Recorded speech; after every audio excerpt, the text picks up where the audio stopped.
ಬಂಧುಗಳೇ ನಮಸ್ಕಾರ. ತುರುವೇಕೆರೆ ತಾಲೂಕಿನ ಮುಂದುವರೆದ ಅಭಿಯಾನ ಏನಿವಾಗ ಬೆಳಿಗ್ಗೆ ಸಬ್ ರಿಜಿಸ್ಟರ್ ಕಚೇರಿ ಆಯಿತು, ಆನಂತರ ಪಟ್ಟಣ ಪಂಚಾಯಿತಿ ಆಯಿತು, ಈಗ ಪಶು ಆಸ್ಪತ್ರೆಗೆ ಬಂದಿದ್ದೀವಿ. ತಾಲೂಕಿನಲ್ಲಿರುವಂಥ ಪಶು ಆಸ್ಪತ್ರೆ ಮತ್ತು ಇಲ್ಲಿ ತಾಲೂಕಿನ ಯಾವ್ಯಾವ ಹೋಬಳಿಗಳಲ್ಲಿ ಅಥವಾ ಗ್ರಾಮದಲ್ಲಿ ವೆಟರ್ನರಿ ಆಸ್ಪತ್ರೆಗಳಿದ್ದಾವೆ, ಅಲ್ಲಿನ ಡಾಕ್ಟ್ರುಗಳು ಎಷ್ಟು ಜನ ಇದ್ದಾರೆ, ತಾಲೂಕಿನಲ್ಲಿ ಡಾಕ್ಟ್ರು ಎಷ್ಟಿದ್ದಾರೆ, ಯಾವ ರೀತಿಯಾಗಿ ಇಲ್ಲಿನ ಸೇವೆ ಸಿಗ್ತಾ ಇದೆ ರೈತರಿಗೆ ಅನ್ನೋದ್ರ ಬಗ್ಗೆ ತಿಳ್ಕೊಳ್ಳೋಣ. ಆಮೇಲೆ ಇನ್ನೊಂದು ಹೇಳಲೇಬೇಕು, ನಮ್ಮ ವ್ಯಾಪ್ತಿಲಿ ಸೀಗಳ್ಳಿ ಮತ್ತು ಮಣೆಚಂಡೂರು ವ್ಯಾಪ್ತಿಲಿ ಯಾವಾಗೋದು ಡಾಕ್ಟ್ರುಗಳೇ ಸಿಗಲ್ಲ. ಮಾತಾಡೋಣ, ಅದನ್ನ ಅದ್ರ ವಿಚಾರವಾಗಿ ನಾವಿಲ್ಲಿ ಮಾತಾಡ್ತೀವಿ. ಸಾಹೇಬ್ರಲ್ಲಿ ಇಲ್ಲ ಇಲ್ಲ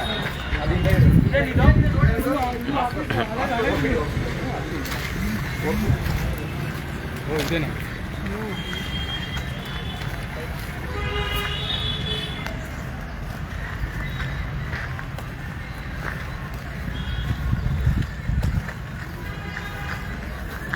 ಪಶುಪಾಲನಾ ಮತ್ತು ಪಶು ವೈದ್ಯಕೀಯ ಸೇವೆ.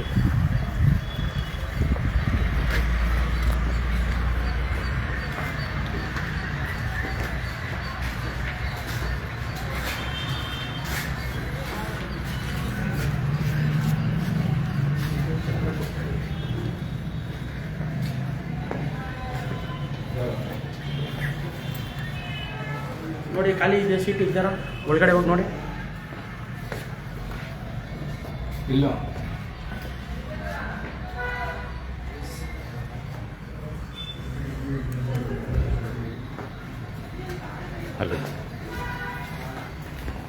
ನೀವು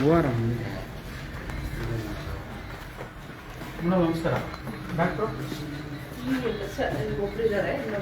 ಇವರು ಡಾಕ್ಟ್ರಾ? ಸರ್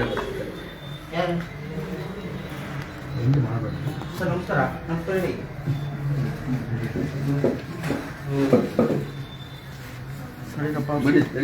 ಜಾಗ ಇಕ್ಕಟ್ಟು ನೋಡ್ರಿ. ಅಲ್ಲ, ಅವ್ರು ಸೀಟಲ್ಲಿ ಕೂತ್ಕೋತಾರೆ ನೋಡಿ. ನಮ್ಮ ಹೆಸರು ಸರ್? ಪುಟ್ಟರಾಜ್ ಅಂತ ಹೇಳಿ. ಪುಟ್ಟರಾಜ್, ಡಾಕ್ಟರ್ ಪುಟ್ಟರಾಜ್. ಚೇಂಬರ್ ಇಲ್ಲ. ಬಾಕಿ ಸರ್ ಬಂದಿದ್ದೀರಾ? ಚಿನ್ನಯ್ಯ. ಹಾಂ ಸರ್. ಸರ್, ಈಗ ಮಣೆಚಂಡೂರು ಮತ್ತು ಸೀಗೇಳಿ ಡಾಕ್ಟ್ರುಗಳು ಇಲ್ವಲ್ಲ, ಎಲ್ಲಿಗೆ ಹೋಗ್ತಾರೆ? ಡಾಕ್ಟರ್ ಯಾರು ಇಲ್ವಾ?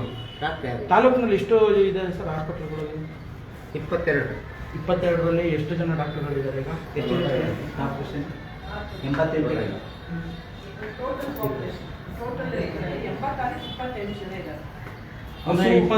22 ಜನ ಎಲ್ಲೆಲ್ಲಿ ಕಾರ್ಯನಿರ್ವಹಿಸ್ತಾ ಇದ್ದಾರೆ? ಯಾವ ರೀತಿ ಕಾರ್ಯನಿರ್ವಹಿಸ್ತಾ ಇದ್ದಾರೆ? ಈಗ ಹಾಸ್ಪಿಟಲ್ ಏನಿದ್ರೆ ಹೇಳ್ಬೋದು, ಇಲ್ಲಿ ಪೂರ್ವೈಕೆರಲ್ಲಿ 12 ಪೋಸ್ಟ್. ಓಕೆ, ಇರೋದೇ 3 ವರ್ಷ. ಅಂದರೆ ನಾವು ಕೇಳ್ತಿರೋ ಡಾಕ್ಟರ್ಗಳು ಡಾಕ್ಟರ್ಗಳು 13 ಪ್ಲಸ್ 2 15 ಜನ ಇದೆ. 15ಕ್ಕೆ ವರ್ಕ್ ಮಾಡೋದು 1 2 3 ಆ ಕಡೆ ಒಂದು 4 5 6 ಜನ. ಈಗ ನೀವು ತುರುವೇಕೆರೆಯಲ್ಲಿ, ಮಾಯಸಂದ್ರದಲ್ಲಿ, ಸೀಗಹಳ್ಳಿಯಲ್ಲಿ, ಮಣೆಚಂಡೂರಲ್ಲಿ ಒಂದೊಂದು ದಿನ ಥರ ಸಮಯ ಕೊಡ್ತಾ ಇದ್ದೀರಾ ಅಥವಾ ಯಾವ ರೀತಿ ಕೆಲಸ ನಿರ್ವಹಿಸ್ತಾ ಇದ್ದೀರಾ, ಕರ್ತವ್ಯ ನಿರ್ವಹಿಸ್ತಾ ಇದ್ದೀರಾ? ಇದು ರೆಗ್ಯುಲರ್ ನಮ್ದಿದೆ. ಈಗ ಮಾಡ್ತಂದ್ರೆ ಇನ್ಚಾರ್ಜ್ ನೀವು ವಾರಕ್ಕೆ ಒಂದಿನ ಹೋಗ್ತೀನಿ. ಯಾವತ್ತು ಹೋಗ್ತೀರಾ? ಅದು ನಮಗೆ ಯಾವ್ದಾರ ಒಂದು ಕೇಸ್ ಇತ್ತು ಅಂದರೆ, ಏನಾದರೂ ಒಂದು ಪರ್ಟಿಕ್ಯುಲರ್ ಇತ್ತು ಅಂದರೆ, ಈಗ ಸ್ಟಾಫ್ ಇದ್ದಾರೆ, ಇನ್ಸ್ಪೆಕ್ಟರ್ ಹೋಗಿ ಪ್ರಮೋಷನ್ ಅಲ್ಲಿ ಹೋಗ್ತಿದ್ದಾರೆ. ಓಕೆ, ಈಗ ನಮ್ದು ಏನಾರ ಕೇಸ್ ಇತ್ತು ಅಂದರೆ, ಏನಾರ ಅರ್ಜೆಂಟ್ ಇದ್ರು ಅವರು ನಿಮಗೆ ಮಾಹಿತಿ ಕೊಡ್ತಾರೆ. ಆ ಥರ ಇದ್ದಾಗ ಈಗ ಅಲ್ಲಿ ರೈತರು ಬರ್ತಾರೆ, ಇವತ್ತೇನೋ ಹಸುಗೆ ಎಮರ್ಜೆನ್ಸಿ ಆಗೋಯ್ತು, ಸಮಸ್ಯೆ ಆಗೋಯ್ತು, ಯಾರು ಬಿಡ್ತಾ ಇದೆ ಪೋಸ್ಟ್ ಮಾಡಿ. ಈಗ ಡೆತ್ ಬಿಡಿ ಸರ್, ಡೆತ್ ಪೋಸ್ಟ್ ಮಾಡೋದು ಸೆಕೆಂಡ್ರಿ. ಫಸ್ಟ್ ಹುಷಾರಿಲ್ಲ, ಟ್ರೀಟ್ಮೆಂಟ್ ಈಗ ಸಿಕ್ಕಾಪಟ್ಟೆ ಸೀರಿಯಸ್ ಆಗೋಯ್ತು. ಈಗ ಅವ್ರು ನೋಡ್ತಾರೆ, ಒಂದ್ ವೇಳೆ ಅವರಿಗೆ ಹುಷಾರಾಗಲಿಲ್ಲ ಅಂದ್ರೆ ನಮಗೆ ಇಂಟಿಮೇಷನ್. ಈಗ ಇನ್ಸ್ಪೆಕ್ಟರ್ಗೆ ನೋಡುವಂತ ಇದಿದೆಯಾ? ಇದೆ ನೋಡಿ, ಅವ್ರು ನೋಡಿ ಟ್ರೀಟ್ಮೆಂಟ್ ಕೊಡುವಂತ PVC ಇದೆ. ಈಗ ಡಾಕ್ಟರ್ ಪೋಸ್ಟ್ಗಳು ಮಾಹಿತಿಗಳಿವೆ. ಫಾರ್ ಎಕ್ಸಾಂಪಲ್ ಲೋಕಲ್ ಅದು ಪ್ರಾಥಮಿಕ ಪೌಷ್ಟಿಕತಾ ಕೇಂದ್ರ ಅಂತ ಹೇಳಿ, ಅಲ್ಲಿ ಡಾಕ್ಟರ್ ಪೋಸ್ಟ್ ಇನ್ಸ್ಪೆಕ್ಟರ್ ಇರ್ತಾರೆ. ಸರಿ, ಈಗ ಇನ್ಸ್ಪೆಕ್ಟರ್ನೇ ಇದಕ್ಕೆ ಚಿಕಿತ್ಸೆ ಮಾಡುವಂತಹ ಟ್ರೈನಿಂಗ್ ಆಗಿ ಅವ್ರಿಗೆ ಆ ಜವಾಬ್ದಾರಿ ಇದೆಯಾ? ಇದೆ, ನೋಡ್ಬೋದು. ಮತ್ತೆ ಇಲ್ಲಿ ಮಣೆಚಂಡೂರು ಮತ್ತೆ ಸೀಗೇಳಿದೆ ಅಟೆಂಡ್ರೆ ಟ್ರೀಟ್ಮೆಂಟ್ ಕೊಡ್ತಾರಲ್ಲ, ಏನ್ ವರ್ಕರ್ ಅವರು? ಗಂಗಾಧರ ಅಂತನಾ? ಗಂಗಾಧರ ಔಟ್ಸೋರ್ಸ್ ಡಿ ಗ್ರೂಪ್ ಅವರು. ಏನ್ ಕೆಲಸ ಮಾಡೋದು sir? D group attender. Treatment ಅವರ ವ್ಯಾಕ್ಸಿನೇಷನ್ ಅವು ಮಾಡ್ತಾರೆ, ವ್ಯಾಕ್ಸಿನೇಷನ್ ಮಾಡ್ಬೋದು. ಟ್ಯಾಬ್ಲೆಟ್ ಮಾತ್ರೆ ಎಲ್ಲ ಕೊಡ್ಬೋದು. ಹೆಂಗೆ ಸರ್ ಅದು ವ್ಯಾಕ್ಸಿನೇಷನ್ ಕೊಡಕ್ಕಾಗುತ್ತಾ ಸರ್? ವ್ಯಾಕ್ಸಿನೇಷನ್ ಟ್ರೈನಿಂಗ್ ಆಗಿರುತ್ತೆ ಡಿ ಗ್ರೂಪ್ ಅವರಿಗೆ. Outsource D group national programme ಇದೆ. ನ್ಯಾಷನಲ್ ವಿಚಾರ ಸರ್. ನಾವು ಯಾಕೆಂದ್ರೆ ಯಾವುದೇ ಆದ್ರೂ ಪ್ರಾಣನೇ. ಹೌದು. ಈಗ ಡಿ ಗ್ರೂಪ್ ಅವರು ಎಜುಕೇಶನ್ ಏನಿರುತ್ತೆ ಸರ್? ಎಜುಕೇಶನ್ ಇರೋದಿಲ್ಲ. ಅಲ್ಲ, ಡಿ ಗ್ರೂಪ್ ಅವ್ರನ್ನ ನೀವು ನೇಮಕ ಮಾಡ್ಕೊಳ್ಳೋದು ಎಜುಕೇಶನ್ ಏನು ಬೇಸಿಸ್ ಮೇಲೆ? 7th ಇರುತ್ತೆ, ಇಲ್ಲ 7th ಇರುತ್ತೆ, 10th ಇರುತ್ತೆ. ಹೌದು. ಅಂಥವ್ರಿಗೆ ಎಷ್ಟು ಟ್ರೈನಿಂಗ್ ಕೊಡೋಕ್ಕಾಗುತ್ತೆ ಸರ್? ಒಂದು ಪ್ರಾಣಿಗೆ ಇಂಜೆಕ್ಷನ್ ಕೊಡುವಷ್ಟು, ಟ್ರೀಟ್ಮೆಂಟ್ ಮಾಡುವಷ್ಟು ವ್ಯಾಕ್ಸಿನೇಷನ್ ಅಂದ್ರೆ ಏನು ಸರ್? ವ್ಯಾಕ್ಸಿನ್ ಲಸಿಕೆ ಹಾಕೋದು. ಲಸಿಕೆ ಅಂದ್ರೆ ಏನು? ಬರೀ ಡ್ರಾಪ್ಸ್ ಹಾಕೋದಾ, ಇಂಜೆಕ್ಷನ್? ಇಂಜೆಕ್ಷನ್ ಹಾಕೋದು. ಮತ್ತೆ ಅದನ್ನ ಒಬ್ಬ ಡಿ ಗ್ರೂಪ್ ನೌಕರ 7-10ನೇ ಕ್ಲಾಸ್ ಓದಿರೋನ್ ಕೈಲಿ ಮಾಡೋದಕ್ಕೆ ಕೆಪಾಸಿಟಿ ಇದೆಯಾ? ಇಲ್ಲ, ಇರೋದಿಲ್ಲ. ಮತ್ತೆ ಅದಕ್ಕೆ ತರಬೇತಿ ಅಂತ ನಮಗೆ ನ್ಯಾಷನಲ್ ಪ್ರೋಗ್ರಾಮ್ ಇದೆ, ಬೇರೆ ಯಾವುದಕ್ಕೂ ಬಳಸೋದಿಲ್ಲ ಅವರು. ನ್ಯಾಷನಲ್ ಪ್ರೋಗ್ರಾಮ್ ಅಂತ ಇದೆ, ಯಾಕೆಂದ್ರೆ ಸ್ಟಾಫ್ ಕಡಿಮೆ ಇದ್ದಾಗ ನಾವು ಅವ್ರಿಗೆ ತರಬೇತಿ ಕೊಟ್ಟು ಅದಕ್ಕೆ ಕೊಟ್ಟಿದ್ದು. ಈಗ ಅವ್ರಿಗೆ ತರಬೇತಿ ಆಗಿದ್ರೆ, ಈಗ ಯಾರಪ್ಪ ಅವರು ಹಿಂಗೆ ತರಬೇತಿ ಆಗಿದೆ ಅಂತ ನೀವು ಹೇಳ್ತಿದ್ರಲ್ಲ, ಹೌದು. ಅದಕ್ಕೆ ಮತ್ತೆ ದಾಖಲೆಗಳು ಇರ್ತಾವಲ್ಲ? ದಾಖಲೆ ಇರೋದಿಲ್ಲ ಅದಕ್ಕೆ.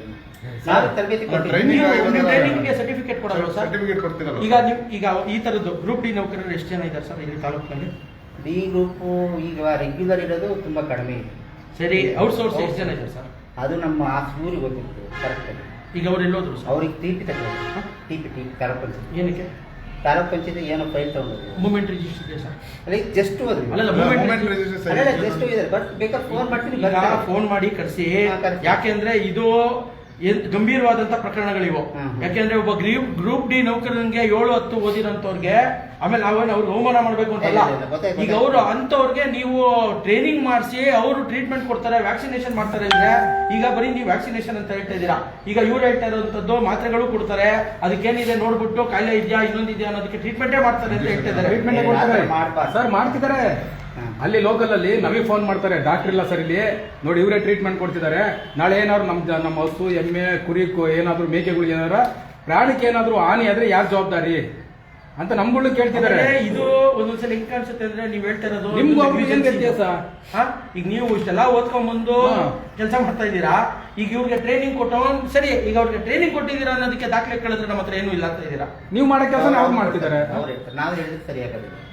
ಅವ್ರ ತಾಲೂಕು ಇಟ್ಕೊಂಡು ಅವ್ರು ಮಾತಾಡ್ತಾರೆ. ಅದು ಆಮೇಲೆ ಈಗ ಡಾಕ್ಟರ್ಗಳು 6 ಜನ ಅಂತ ಇದ್ರಲ್ಲ, ಈಗ ನೀವೇನೋ ಮಾಯ್ಸಂದ್ರ ಅಂತ ಹೇಳಿದ್ರೆ ಇನ್ಚಾರ್ಜ್.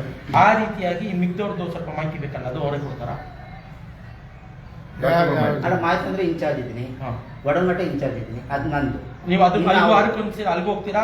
ವಾರಕ್ಕೆ ಒಂದಿನ ಹೋಗ್ತೀವಿ. ಮನೆ ಚಂಡೂರು ಇಲ್ಲೇ ಬರ್ತದೆ, ಸೀಗೇಳಿ ಮನೆ ಚಂಡೂರು ಬರ್ತದಲ್ಲ ನಿಮಗೆ, ಅದೇ ಅಲ್ವಾ ಸರ್ ಇನ್ಚಾರ್ಜ್? ಮಡೆ ಚಿಂಡೂರು ಬರುತ್ತೆ, ಸಿಗೇಳಿನೂ ಬರುತ್ತೆ. ಅಲ್ಲಿ ಯಾವಾಗ ಹೋಗ್ತೀರಾ ಸರ್?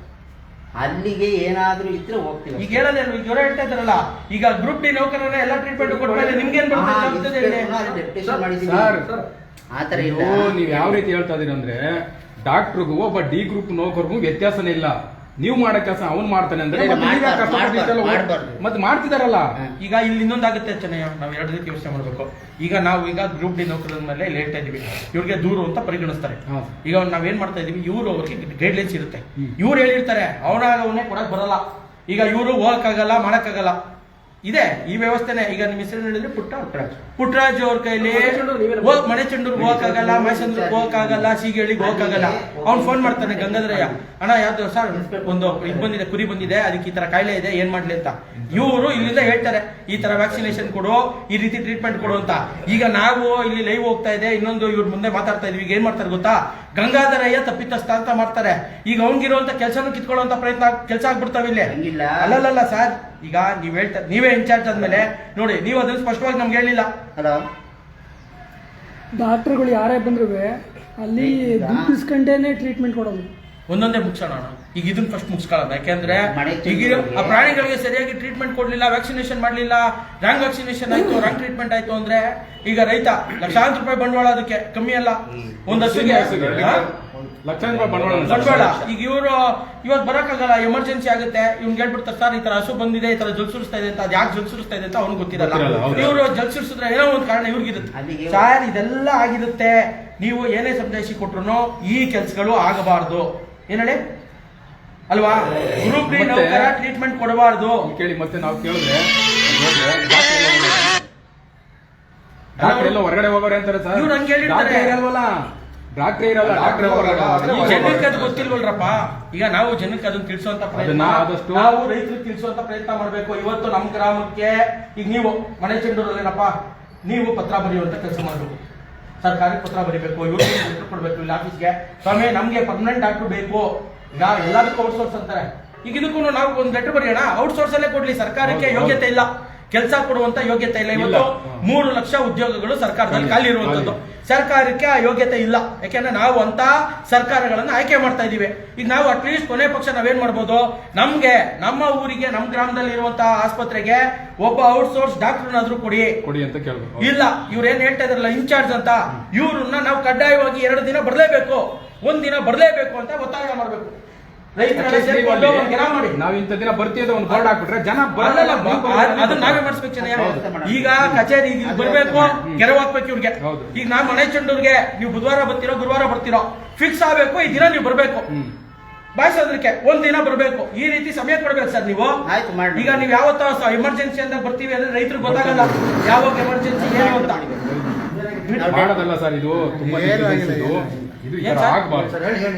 ತಾವು ನಾನು ಏನು ಗಾಬರಿ ಬಂದ್ಬಿಟ್ರಿ? ಇಲ್ಲ, ನಾನು ಅದೇ ಅರ್ಜೆಂಟ್ ಆಗಿದ್ರಲ್ಲ. ಅರ್ಜೆಂಟ್ ಈಗ ನೀವುಗಳೆಲ್ಲ ದಯವಿಟ್ಟು ಐಡಿ ಕಾರ್ಡ್ ಹಾಕೊಳ್ಳಿ. ಇಲ್ಲ, ನಾವು ಅರ್ಜೆಂಟ್ ಆಗಿ ಹೋದ್ರೆ ಎಲ್ಲೋಗಿದ್ದೀರಿ?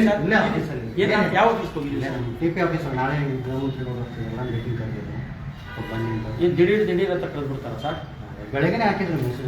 ಅದಕ್ಕೆ ನೀವು ಬೆಳಗ್ಗೆ ಹಾಕಿದ್ಮೇಲೆ ಹೋಗೋದು ಅಂತ ಗೊತ್ತಾದ್ಮೇಲೆ ಮೂವ್ಮೆಂಟ್ ರಿಜಿಸ್ಟರ್ ಒಂಚೂರು ಎಂಟ್ರಿ ಮಾಡಬೇಕು. ಅರ್ಜೆಂಟ್ ಅದ್ ಮಾಡಬೇಡಿ ಸರ್. ಈಗ ಹೇಳ್ತಾ ಸರ್ಕಾರದ ನಿಯಮಗಳೇನಿದೆ ಅದನ್ನ ಪಾಲನೆ ಮಾಡಿ, ಆಯ್ತಾ? ಈಗ ನಿಮ್ಮ ತಾಲೂಕಿನಲ್ಲಿ ಎಷ್ಟು ಜನ ವೈದ್ಯರು ಕೆಲಸ ಮಾಡ್ತಾ ಇದಾರೆ, ಆಮೇಲೆ ಯಾವ ರೀತಿ ಕೆಲಸ ಮಾಡ್ತಾ ಇದಾರೆ ಅನ್ನೋದನ್ನೆಲ್ಲ ಕೇಳ್ತಾ ಇದ್ವಿ. ನೀವೇ ಬಂದ್ಬಿಟ್ರೆ ಸೂಕ್ತ ಅಂತ ಹೇಳಿದ್ರು. ಅದಕ್ಕೆ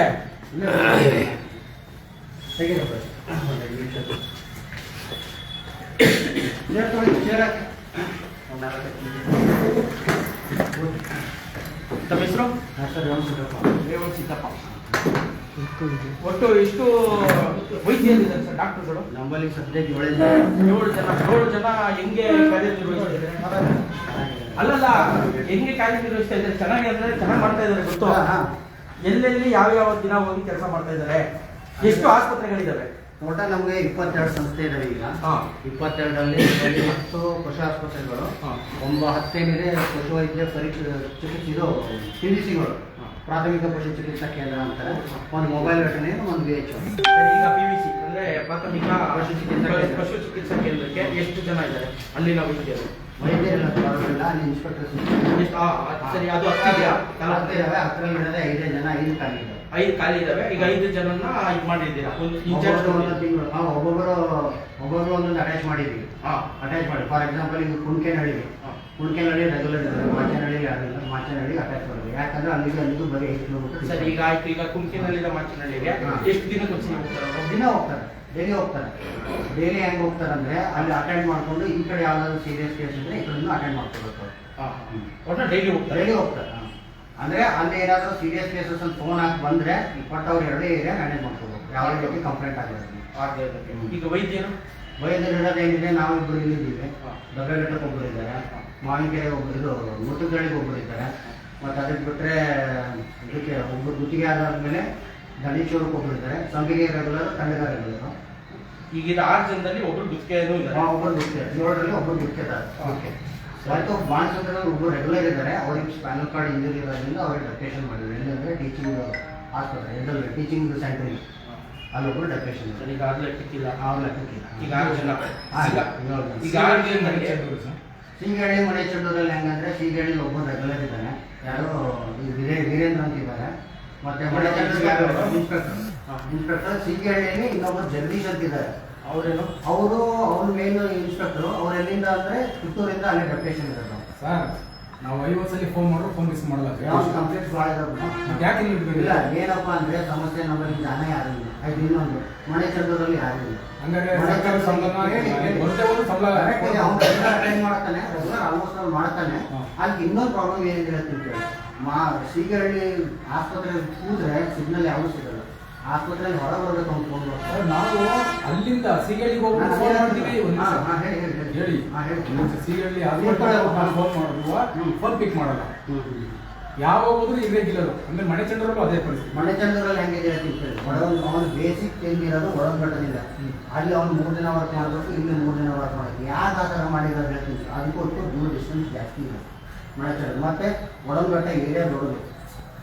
ಒಂದು ಹಳ್ಳಿ ಏರಿಯಾ ದೂರ ಇದೆ. ಒಂದು ಹಳ್ಳಿಗೆ ಹೋದ್ರೆ ಆದರೆ ಇದರಲ್ಲಿ ಹಂಗೆ ಆ ಥರ ಇಲ್ಲ. ಕುಂಕನಹಳ್ಳಿ ಎಪಿಸೋಡಲ್ಲಿ ಇರೋದು ಅಕ್ಕಪಕ್ಕ ಇರೋದು ಬೇಗ ಹೋಗಿ ಒಂದು ರೌಂಡ್ ಹೋಗಿ ನೋಡ್ಕೊಂಡು ಬರ್ಬೋದು. ಅಲ್ಲಾದರೆ ಒಳಂಗಟ್ಟಕ್ಕೆ ಹೋದ್ರೆ ಎಕ್ಸ್ಕ್ಲೂಸಿವ್ಲಿ ಒಳಂಗಟ್ಟಕ್ಕೆ ವರ್ಕ್ ಮಾಡಬೇಕು. ಮನೆ ಚಂಡೂರ್ಗೆ ಹೋದ್ರೆ ಮನೆ ಚಂಡೂರ್ಗೆ ವರ್ಕ್ ಮಾಡಬೇಕು. ನಾನು ಸಂಬಳ ಕೊಡೋಕೆ ಯಾರು ಕ್ಲಾರಿಟಿ ಕೊಡ್ತೀನಿ ಕೇಳಿ ಅವರು. ಇನ್ನೊಂದು ಹೇಳ್ತೀನಿ, ಅಲ್ಲಿ ಜೀವ ಅಲ್ಲಿ ಏರ್ಟೆಲ್ ಅಲ್ಲಿ ಆಸ್ಪತ್ರೆಯಲ್ಲಿ ಕುಂತು ಡೈಲ್ ಮಾಡಿ ಫೋನ್ ಈಗ ಒಂದು ವಿಚಾರ ಸರ್, ಇವರು ಒಂದು ಎರಡು ವಿಚಾರ ಅಲ್ಲ ನಮಗೆ ಬೇಕಾಗಿರುವಂತದ್ದು. ನಾವು ಜನರಲ್ ಆಗಿ ಮಾತಾಡಬೇಕು. ಯಾಕಂದ್ರೆ ಇವತ್ತು ತಾಲೂಕಿನಲ್ಲಿ ಇರುವಂತಹ ಸಮಸ್ಯೆಗಳು, ಈಗ ಇವರು ಗ್ರಾಮದವರು, ನಮ್ಮ ಹುಡುಗರು ಮನೆ ಚಂದೂರು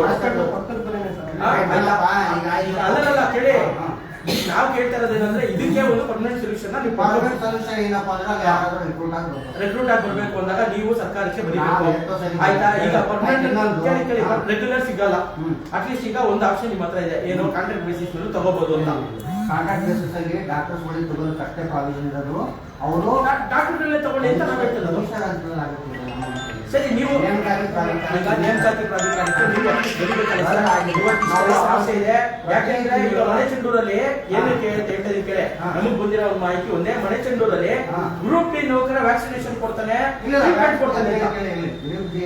ವ್ಯಾಕ್ಸಿನೇಷನ್ ಬಳಸ್ಕೋತೀವಿ ಅವ್ರಿಗೆ. ಹೆಂಗೆ? ಯಾಕಂದ್ರೆ ನಾವು ಅವ್ರಿಗೆ ಟ್ರೈನ್ ಮಾಡಿದೀವಿ. ಈಗ ಅದಾಗಲಿ ಸಣ್ಣ ಪುಟ್ಟ ವ್ಯಾಕ್ಸಿನ್ ಕೊಡ್ತೀವಿ. ಅದು ಟ್ರೀಟ್ಮೆಂಟ್ ಮಾಡ್ತಿದಾರ ಅಂತಂದ್ರಲ್ಲ, ನೀವು ಆ ಥರ ಏನಾದ್ರು ನಾವು ಇದು ರಿಟರ್ನ್ ಕೊಟ್ಟರೆ ನಾವು ಬೇರೆ ಕಡೆ ಶಿಫ್ಟ್ ಮಾಡ್ತೀವಿ. ಸರಿ ಆಯ್ತು. ಈಗ ಗ್ರೂಪ್ ಡಿ ನೌಕರ 7ನೇ ಕ್ಲಾಸ್ 10ನೇ ಕ್ಲಾಸ್ ಈಗ ಅಂತವ್ರಿಗೆ ನೀವು ಟ್ರೈನಿಂಗ್ ಕೊಟ್ಟಿದ್ದೀರಾ ಅಂದ್ರೆ ಎಷ್ಟು ಟ್ರೈನಿಂಗ್ ಅಲ್ಲ, ಜಸ್ಟ್ ವ್ಯಾಕ್ಸಿನ್ ವ್ಯಾಕ್ಸಿನ್ ಮಾಡೋದು ಈಗ ಎಫ್ ಟ್ರೈನಿಂಗ್ ಇರುತ್ತೆ.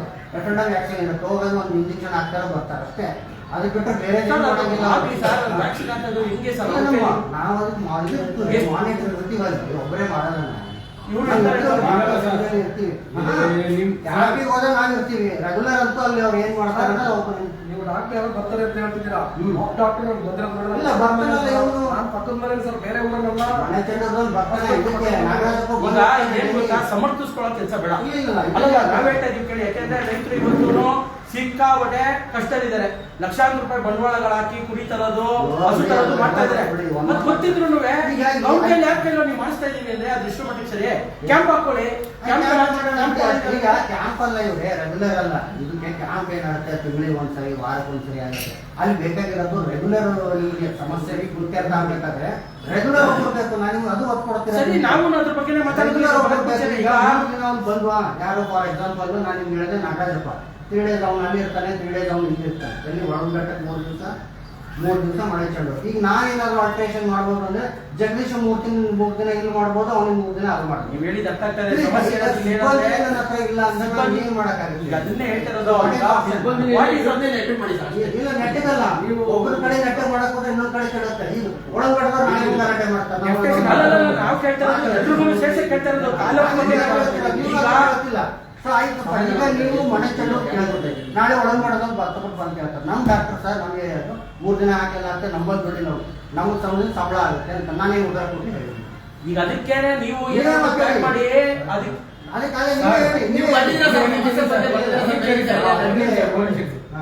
ಈಗ ನಾವು ನಿಮ್ ಜಾಗದಲ್ಲಿ ನಾವೇನೋ ಆರ್ಡಿನೆಂಟ್ ವ್ಯವಸ್ಥೆ ಮಾಡಿಸ್ತಾ ಇದ್ದೋ. ನಾವು ನಿಮ್ ಜಾಗದಲ್ಲಿ ನೀವೇನ್ ಮಾಡಿದ್ದೀರಿ ಹೇಳಿ? ಇದಕ್ಕೆ ಮಾಡಿರೋದು ಈಗ ಮಳೆ ಚಂಡೂರಲ್ಲಿ ಯಾರಿಲ್ಲ. ಸೊ ಅದಕ್ಕೆ 3 days ಇವ್ರಿಗೆ ನಾನು ಹಾಕಿರೋದು. ಮತ್ತೆ ಮೇಲಾಗಿ 1962 ನಮ್ಗೆ ಆಂಬುಲೆನ್ಸ್ ಇದೆ. ಯಾರ ಸೀರಿಯಸ್ ನಾನೇ ಫೋನ್ ಮಾಡಿ ಹೇಳ್ತೀನಿ. ಸರಿಯಾದಂತ ಸಮಯಕ್ಕೆ ಅವರು ಬರ್ತಾ ಇಲ್ಲ. ನಾನು ಮಾನಿಟರ್ ಮಾಡ್ತೀನಿ, ಒಂದು ರಿಟರ್ನ್ ಲೆಟರ್ ಕೊಡಿ, ನಾನು ಎಕ್ಸ್ಪ್ಲನೇಷನ್ ಕೇಳ್ತೀನಿ. ನೀವು ಈ ತರದನ್ನ ಬರೀ ಮನೆ ಚೆಂಡು ಬಿಟ್ಟು ಈ ರೀತಿಯಾದಂತದ್ದು ತಾಲೂಕಿನಲ್ಲಿ ಬೇರೆ ಕಂಪ್ಲೇಂಟ್ ಬಂದಿದ್ಯಾ? ಎಲ್ಲ ಕಡೆ ಇದೆ ಅಲ್ವಾ? ಫಾರ್ ಎಕ್ಸಾಂಪಲ್ ಈ ಚಾಕೋಳಿ ಮೊನ್ನೆ ರಿಟರ್ನ್ ಆಗ್ಬೋದು. ಸರಿ, ಈಗ ಈ ರೀತಿಯಾಗಿ ಕೆಲವು ಈಗ ಇಲ್ಲಿ ಒಬ್ಬ ಸಮಸ್ಯೆ ಇದೆ, ಅವ್ನು ಸರಿಯಾಗಿ ಕೆಲಸ ಮಾಡ್ತಾ ಇಲ್ಲ ಅಂದಾಗ ಅವ್ನಿಗೆ ಏನ್ ಮಾಡ್ಬೇಕು? ಪನಿಷ್ಮೆಂಟ್ ಟ್ರಾನ್ಸ್ಫರ್ ತರ ಪಕ್ಕದ ಕಳಿಸ್ಬೇಕು. ಅಲ್ಲ ನಿಮ್ಗೆ ಹೇಳ್ತಾರೆ ಅಂತ ನಾವು ಏನ್ ಮಾಡ್ಬೋದು? ನೀವ್ ಹೇಳ್ತೀರಾ, ನಮ್ಗೆ ಮಾತಾಡಕ್ ಅವಕಾಶ ಕೊಡ್ಬೇಕು. ನೀವೇ ಹೇಳಿ ಅಂತ ನಮ್ಗೆ ಹೇಳ್ತೀರಾ. ಈಗ ಅವ್ನಿಗೆ ಏನ್ ಮಾಡ್ಬೇಕು? ಪನಿಷ್ಮೆಂಟ್ ಟ್ರಾನ್ಸ್ಫರ್ ಕೊಡ್ಬೇಕು. ಪನಿಷ್ಮೆಂಟ್ ಟ್ರಾನ್ಸ್ಫರ್ ಕೊಡಬೇಕು. ಮಾಡಿ. ಯಾಕೆಂದ್ರೆ ಕೇಳಿ ಅಲ್ಲ ನಾವು ಕೊಡಿ ಅಂದ್ರೆ ನಾವ್ ಹೇಳ್ತಿರೋದು ನೋಡಿ ಸರ್, ನೀವು ಕಳ್ಸಿಬಿಡೋದು ಅಲ್ಲ ವಿಚಾರ. ಈಗ ನಾವ್ ಹೇಳ್ತಾ ಇರೋದೇನು ಅಂದ್ರೆ ಅವ್ನು ಸರಿಯಾಗಿ ಕೆಲಸ ಮಾಡಿಸ್ಕೊಳ್ಳೋ ಜವಾಬ್ದಾರಿನೂ ನಿಮ್ದೆ. ಈಗ ಅವ್ನು ಕಳ್ಸಿಬಿಟ್ರೆ ಏನು ಪರಿಹಾರ ಆಗಿಲ್ಲ. ಕರೆದು ಹೇಳ್ಬೇಕು ಇನ್ನೊಂದು ನಾನು ರ್ಯಾಂಡಮ್ ಆಗಿ ಒಂದ್ 2-3 ಸರಿ ಬರ್ತೀನಿ ಅಲ್ಲಿ ಯಾವಾಗ ಬರ್ತೀರಾ ಹೇಳಿ ಸರ್, ನಾವು ಬರ್ತೀವಿ. ಅದ್ ಬೇಡಪ್ಪ. ಅವರು ಏನ್ ಗೊತ್ತಾ, ಸಸ್ಪೆನ್ಸ್ ವಿಸಿಟ್ ಮಾಡ್ಬೇಕು. ಆ ತರದ್ದು ಇವ್ರುಗಳು ಯಾವಾಗ್ಲೂ ಅಲ್ಲಿ ಅನೈತಿಕ ಚಟುವಟಿಕೆಗಳು ನಡೀತಾ ಇದೆ ಅಂತ ಬರ್ತಾ ಇದೆ. ಈಗ ನೋಡಿ ಸರ್, ಯಾಕೆ ನೀವೆಲ್ಲ ಏನಂದ್ರೆ ಅಟ್ಲೀಸ್ಟ್ ತಿಂಗಳಿಗೊಂದಿನ ಎಲ್ಲಾ ಕರ್ನು ದೂರ ಐತೆ ಈಗ ನೀವು ತಿಂಗಳಿಗೊಂದು 2 ಸಲ ಸರ್ಪ್ರೈಸ್ ವಿಸಿಟ್ ಎಲ್ಲ ಕಡೆನೂ ಈ ತರ ವಿಸಿಟ್ ಮಾಡಿದಾಗ ಅಲ್ಲಿರೋ ಇನ್ಸ್ಪೆಕ್ಟರ್ಗಳಿಗೆ, ಗ್ರೂಪ್ ಡಿ ಅವ್ರಿಗೆ ಅಥವಾ ನಿಮ್ಮ ಡಾಕ್ಟರ್ಗಳಿಗೆ ಇಲ್ಲಪ್ಪ ನಮ್ಮವ್ರು ಬಂದ್ಬಿಡ್ತಾರೆ, ಯಾವಾಗ ವಿಸಿಟ್ ಮಾಡ್ತಾರೋ ಅಂತ ಗೊತ್ತಾಗಲ್ಲ. ನಾವು ಜವಾಬ್ದಾರಿಯುತ ಕೆಲಸ ಮಾಡಬೇಕು, ರೈತರ ಪರವಾಗಿ ಇರ್ಬೇಕು ಅನ್ನೋದು ಬರುತ್ತೆ. ನೀವು ಆ ಕೆಲಸಗಳನ್ನು ಮಾಡಿ ಸರ್. ಇನ್ನೊಂದು ಪಾಯಿಂಟ್ ಇದೆ ಸರ್. ಈಗ ಪಶುಸಂಗೋಪನೆ ಇಲಾಖೆಯಿಂದ ನಾವು ಬೇರೆ ಕಡೆ ಮಾಹಿತಿ ತಗೊಂಡಂಗೆ ಹಳ್ಳಿಕಾರ ತಳಿಗೆ ಸಹಾಯಧನ ಅಂದ್ಬಿಟ್ಟು ಕೊಡ್ತಾ ಇದೆ ಗೌರ್ಮೆಂಟ್. ಅದನ್ನ ನೀವು ಯಾವ ಮಾನದಂಡ ಆರಿಸ್ತೀರಿ? KCC ಲೋನ್ ಪ್ರಕಾರ ಇರೋದು ಲೋನ್ ಅಲ್ಲಿ ದನಗಳ ಮೇಂಟೆನೆನ್ಸ್ ಅಂತ ಕೊಡ್ತಾರೆ, ಅದು ಯಾರು ಹಾಕ್ಬೋದು.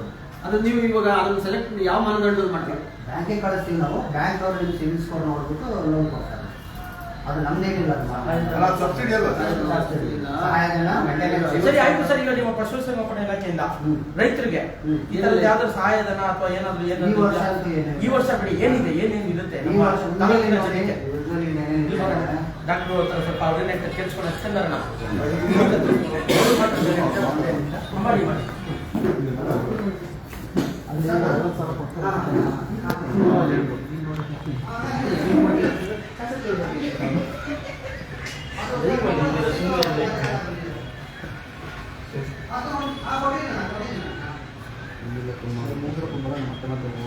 ಒಂದಿನ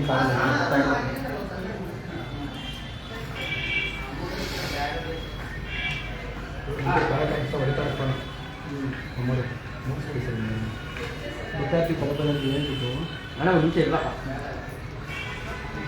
ನೆಕ್ಸ್ಟ್ ನಮ್ಮ ಮಗ ನೀವೇ ಮಾಡಿ. ಆಯ್ತು, ನೀನೇ ಮಾಡುವ. ಅದೇನು ಮಾಡಿಲ್ಲ ನಾವು ಒಂದು ಆಯ್ತು ತಗೋಬೇಕು ಮುಗಿಸೋಣ. ಈಗ ಅವ್ರಿಗೆ ಏನಂದ್ರೆ ನಾವು ಭಾಳ ಇದ್ರ ಬಗ್ಗೆ ಸಿಕ್ಕಾಪಟ್ಟೆ ಡಿಸ್ಕಷನ್ ಮಾಡಿ ಇದಕ್ಕೆ ಪರಿಹಾರ ಆಂಡ್ ಪರ್ಮನೆಂಟ್ ಪರಿಹಾರ ಅಂದ್ರೆ ಆ ಜಾಗಕ್ಕೆ ಹೋಗೋದು ಯಾರಾದ್ರೂ ಸರ್, ಅದು ಪ್ರಮೋಷನ್ಸ್ ಆಗ್ತವೆ. ಗೊತ್ತಾಯ್ತು. ಈಗ ಪ್ರಮೋಷನ್ಸ್ ಆಗ್ತವೆ, ಅದು ರಿಕ್ರೂಟ್ಮೆಂಟ್ಗಳು ಆಗ್ತಾ ಇಲ್ವಲ್ಲ. 3 ಲಕ್ಷ ಸರ್ಕಾರಿ ಉದ್ಯೋಗ ಖಾಲಿ ಇದೆ. ನಾವು ಆಯ್ಕೆ ಮಾಡುವಂತ ಸರ್ಕಾರಗಳು ಇವತ್ತು ಅಲ್ಲಲ್ಲ, ನಾವು ನಿಮ್ಗೆಲ್ಲ ಹೇಳೋದು ಮುಂದೆ ಬೈಬೇಡಿ. ಗೌರ್ಮೆಂಟ್ ಬೈತಾ ಇರೋದು. ನಾವು ನಮ್ಮ ಏನು ಜನಪ್ರತಿನಿಧಿಗಳಿದಾರಲ್ಲ ಅವ್ರು ಸರಿಗಿದ್ದಿದ್ರೆ ಅಂತ ನಾನು ಹೇಳ್ತಾ ಇರೋದು. ಕೇಳಿ, ನಾವು ಕೇಳಿದ್ದು ಒಂದು ವಿಚಾರ ಡೈವರ್ಟ್ ಆಗತ್ತಡ. ಈಗ ಯಾವ ರೀತಿಯಾಗಿ ರೈತರಿಗೆ ಸಹಾಯಧನಗಳಿದಾವೆ ಫಸ್ಟ್ ನಾನು ಹೇಳ್ತೀನಿ ನಿಮ್ಗೆ. ನಮ್ಮಲ್ಲಿ ಫಸ್ಟಿಗೆ ಚೆನ್ನಾಗಿ ನಡೀತಿರೋದಪ್ಪ ಅಂದ್ರೆ ಮುಖ್ಯಮಂತ್ರಿಗಳ ಅಭಿವೃದ್ಧಿ ಯೋಜನೆ. 7,500 ಕುರಿ ಡೆತ್ ಆದರೆ ಕೊಡ್ತಾರೆ. 7,500 ಡೆತ್ ಆದರೆ, ಚಿಕ್ಕ ಮರಿ ಆದರೆ 5,000. ಚಿಕ್ಕ ಮರಿ ಅಂದರೆ ಮಿನಿಮಮ್ 3-4 ತಿಂಗಳ ಮೇಲೆ ಇರ್ಬೋದು. ದನ ಸತ್ತರೆ 15,000 ಕೊಡ್ತೀವಿ. ದನ ಅಂದರೆ ಎಮ್ಮೆ, ಅವೆಲ್ಲ ಮಿನಿಮಮ್ 2 ಇಯರ್ಸ್ ಮೇಲೆ ಇರುತ್ತೆ. ಮಿನಿಮಮ್ ಏನಪ್ಪ ಅಂದರೆ 15,000 ರೂಪಾಯಿ ಕೊಡ್ತೀವಿ. 15,000 ಯಾವಾಗ ಅದು ಇನ್ಶೂರೆನ್ಸ್ ಆಗಿರಬಾರ್ದು. KNF ಅಲ್ಲಿ, ಬ್ಯಾಂಕಲ್ಲಿ ಇನ್ಶೂರೆನ್ಸ್ ಆಗಿರಬಾರ್ದು. ಅಂಥ ದನಗಳು, ಅನ್ಇನ್ಶೂರ್ಡ್ ದನಗಳಿಗೆ ಪರಿಹಾರ ಅಂತ ಕೊಡ್ತೀವಿ. ಆಲ್ರೆಡಿ ಏನೇನು ನಾವು ನವೆಂಬರ್ವರೆಗೂ ಹೋದ ವರ್ಷದವರೆಗೂ ಕೊಟ್ಟಿದ್ದೀವಿ. ನವೆಂಬರಿಂದ ಈ ಕಡೆ ಸ್ವಲ್ಪ ಪೆಂಡಿಂಗ್ ಇದೆ, ದುಡ್ಡು ಬಂದಂಗೆಲ್ಲ ಕೊಡ್ತೀವಿ. 15,000 ದನಕ್ಕೆ, ಎಮ್ಮೆಗೆ. ಕುರಿಗೆ ಆದರೆ 7,500 ದೊಡ್ಡ ಕುರಿ ಆದರೆ ಒಂದು ವರ್ಷದ ಮೇಲೆ ಒಂದು 6 ತಿಂಗಳು ಕೆಳಗಡೆ ಇತ್ತು ಅಂತಂದರೆ ಮಿನಿಮಮ್ ಏನಿದೆ 5,000. ಅದು ಬಿಟ್ಟು ಮತ್ತು ಅದಕ್ಕೆ ಬಿಟ್ಟರೆ ನಮ್ಮಲ್ಲಿ NLM ಸ್ಕೀಮ್ ಇದೆ. ಅದು ರಾಷ್ಟ್ರೀಯ ಕಾರ್ಯಕ್ರಮಗಳು. NLM national livestock mission ಇದೆ. ಅದರಲ್ಲಿ ಕುರಿ, ಮೇಕೆ ಮತ್ತು ಹಂದಿ, ಕೋಳಿ ಸಾಕಾಣಿಕೆ ಎಲ್ಲ ಇದೆ. ಅದರಲ್ಲಿ ಏನಪ್ಪ ಅಂದರೆ ನೀವು ಬ್ಯಾಂಕ್ ಸಬ್ಸಿಡಿ ಮುಖಾಂತರ ಆಗುತ್ತೆ. ಬ್ಯಾಂಕ್ ಮುಖಾಂತರ ಲೋನ್ ತೊಗೋಬೇಕು. ನೀವೇನಂದರೆ ಮಿನಿಮಮ್ 90% ಲೋನ್ ಬ್ಯಾಂಕ್ ಕೊಡೋಕೆ ರೆಡಿ ಇರಬೇಕು ನಿಮಗೆ. ಅದು ಯೂನಿಟ್ ಇದೆ. 100 ಕುರಿ ಆದರೆ 100 ಕುರಿ, 200 ಕುರಿ, 300 ಕುರಿ ಈ ಥರ ಇದೆ. ಮತ್ತು ಅದೇ ಪ್ರಕಾರ ಅಮೌಂಟು ಜಾಸ್ತಿ ಆಗುತ್ತೆ. 20 ಲಕ್ಷ, 40 ಲಕ್ಷ, 60 ಲಕ್ಷ, 80 ಲಕ್ಷ, 1 ಕೋಟಿ ಹಿಂಗೆ. ಅದೇನಿದೆ ಎಂಟೈರ್ಲಿ ಡಿಪೆಂಡ್ಸ್ ಆನ್ ಬ್ಯಾಂಕ್. ನೀವು ಬ್ಯಾಂಕ್ ನಿಮಗೆ ಕೊಡೋಕೆ ರೆಡಿ ಇದ್ದರೆ ನೀವು ಅದು ಫಾರ್ವರ್ಡ್ ಮಾಡಬೇಕು. ಅಪ್ಲಿಕೇಶನ್ ಆನ್ಲೈನ್ ಇದೆ. NLM ಉದಯ ಮಿತ್ರ ಅಂತ ಅಪ್ಲಿಕೇಶನ್ ನೀವು ಹೊಡೆದ್ಬಿಟ್ರೆ ವೆಬ್ಸೈಟ್ ಓಪನ್ ಆಗುತ್ತೆ. ಅದನ್ನು ಫೋನ್ ನಂಬರ್ ಕೊಟ್ಟು OTP ಕೊಟ್ಟು ನೀವೇ ಆನ್ಲೈನ್ ಯಾರು ಹಾಕೋಬೋದು. ಯಾರೋ ಒಂದು PUC ಮಾಡಿರೋದನ್ನು ಅಪ್ಲೋಡ್ ಮಾಡೋದು. ಸೊ ಅದು ಇಂಡಿಪೆಂಡೆಂಟ್, ಅದು ನಿಮಗೆ ಹೋಗುತ್ತೆ, ಬ್ಯಾಂಕಿಗೆ ಹೋಗುತ್ತೆ, ಬ್ಯಾಂಕ್ ಅವರೆಲ್ಲ ನಿಮ್ಗೆ ಏನೇನಿದೆ ಲೋನ್ ಪ್ರೊಸೆಸ್ ಮಾಡಿಬಿಟ್ಟು ಬ್ಯಾಂಕ್ ಲೋನ್ ಕೊಡೋದು ನಿಮಗೆ ಬರುತ್ತೆ, ನಿಮ್ಮ ಡೈರೆಕ್ಟ್ ನಿಮ್ಮ ಅಕೌಂಟಿಗೆ ಬರುತ್ತೆ. ನಮ್ಮ ಪಿಕ್ಚರಲ್ಲಿ ಯಾವಾಗ ಬರೋದು ಅಂದರೆ ಇಂಪ್ಲಿಮೆಂಟೇಷನ್ ಟೈಮಿಗೆ, ಅಂದರೆ ಶೆಡ್ ಕಟ್ಟೋ ಟೈಮಲ್ಲಿ ನಮಗೆ ಕೆಲಸ ಬರೋದು, ಅದಾದಮೇಲೆ ಕುರಿ ಪರ್ಚೇಸಿಂಗ್ ಟೈಮಲ್ಲಿ ಮತ್ತು ಅದ್ರ ಹೆಲ್ತ್ ರಿಲೇಟೆಡ್ ಇಶ್ಯೂಸ್ ಅಷ್ಟೇ ನಮ್ಮದು ರೋಲಲ್ಲಿ. ಸಬ್ಸಿಡಿ ಕೂಡ ಏನಿದೆ ಬ್ಯಾಂಕಿಗೆ ಡೈರೆಕ್ಟ್ ಅದಕ್ಕೆ ನಿಮ್ದು ಮಾತ್ರ ಕೊಡೋದು. ನಿಮ್ಮ ಪಾತ್ರ ಏನೇನಿದೆ? ನಮ್ಮ ಪಾತ್ರ ಇರೋದಷ್ಟೇ. ಸಬ್ಸಿಡಿಲಿ ಏನಿದೆ ಅಲ್ಲ ಡೈರೆಕ್ಟ್ ನಿಮ್ಮ ಅಕೌಂಟಿಗೆ ಹೋಗುತ್ತೆ. ನಮ್ಮದು ಅದರಲ್ಲಿ ಫಸ್ಟ್ ಮೈಲ್ಸ್ಟೋನ್ ಅಂದರೆ ಫಸ್ಟ್ ಒಂದು ಶೆಡ್ ಗಿಡ್ ಎಲ್ಲ ಕಟ್ಟಬೇಕು, ಶೆಡ್ ಎಲ್ಲ ಕಟ್ಟಾದ್ಮೇಲೆ ಕುರಿ ಪರ್ಚೇಸ್ ಮಾಡಬೇಕು, ಪರ್ಚೇಸ್ ಆದಮೇಲೆ ಬ್ರೀಡಿಂಗ್ ಮಾಡಬೇಕು, ಬ್ರೀಡಿಂಗ್ ಮಾಡಿ ಮರಿ ಮಾಡಿ ಅವ್ನು ಲೋನ್ ಕಟ್ಟಬೇಕು, ಲೋನ್ ಕಟ್ಟೋದಾಗಿ ನಿಮ್ಮ ಸಬ್ಸಿಡಿ ನಿಮ್ಗೆ ಕೊಡ್ತಾರೆ. ನಿಮ್ಮ ಪಾತ್ರ ಏನಿದೆ? ನಮ್ದು ಅದರಲ್ಲಿ ಏನಿಲ್ಲ, ನಮ್ದು ಕಟ್ಟೋದು ಅಷ್ಟೇ. ಹೆಲ್ತು ಮತ್ತು ಟೆಕ್ನಿಕಲ್ ಗೈಡೆನ್ಸ್. ಫಾರ್ ಎಕ್ಸಾಂಪಲ್ ಇದು ಶೆಡ್ ಎಷ್ಟು ಇರಬೇಕು, ಇಷ್ಟು ಲೆಂತ್ ಇರಬೇಕು, ಇಷ್ಟು ಎತ್ತು ಇರಬೇಕು, ಇಷ್ಟು ಹೈಟ್ ಇರಬೇಕು. ನೀವು ಮತ್ತೆ ಬ್ಯಾಂಕಿಗೆ ಏನಾದ್ರು ಮಾಡಬೇಕು? ಬ್ಯಾಂಕಿಗೆ ಹೇಳ್ತೀವಿ, ಬ್ಯಾಂಕ್ನವ್ರು ಅವರೆಲ್ಲ ನೋಡ್ಕೋತಾರೆ, ಯಾಕಂದ್ರೆ ಫೈನಾನ್ಸ್ ಅಥಾರಿಟಿ ಅವನ್ನ.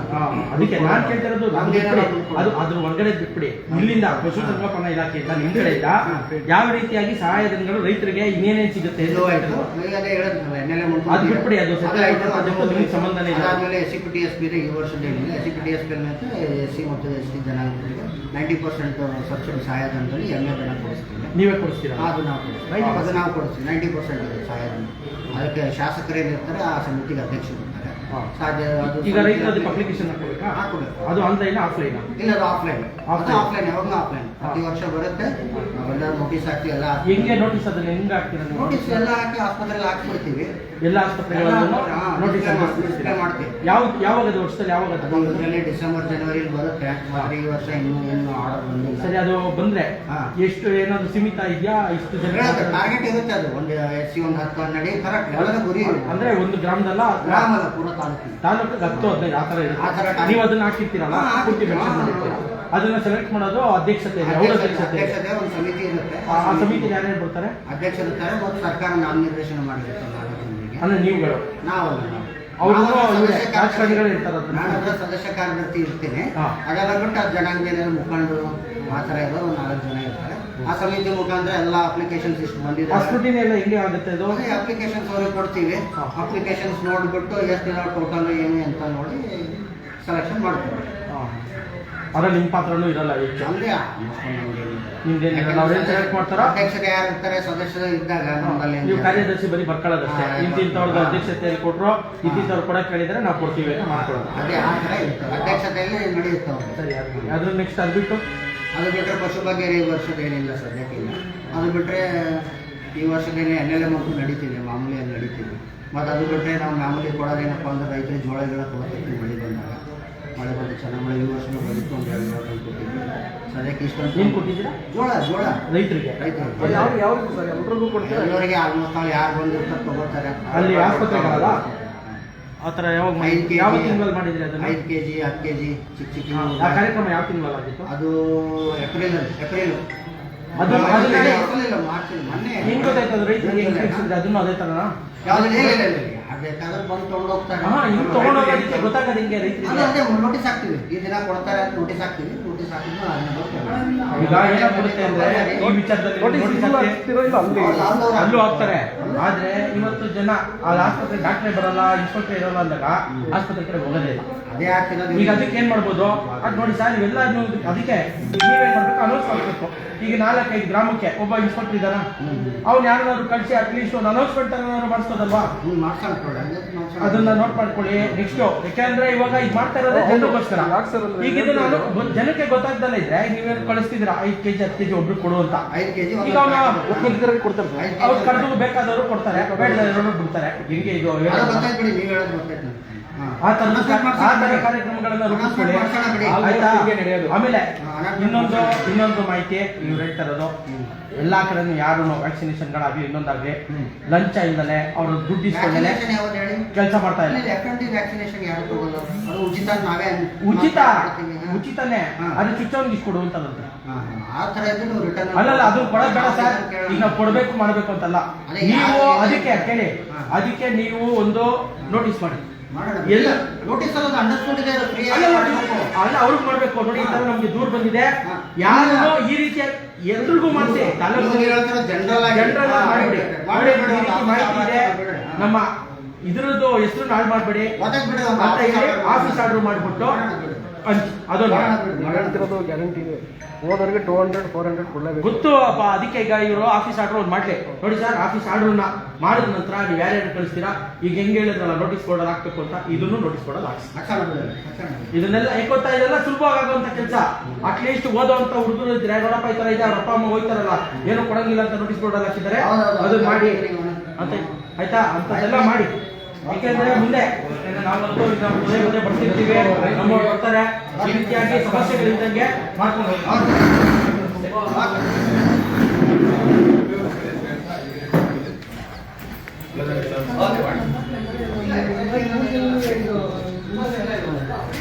ಸರಿ, ಕ್ಲೋಸ್ ಮಾಡ್ಬಿಡಿ.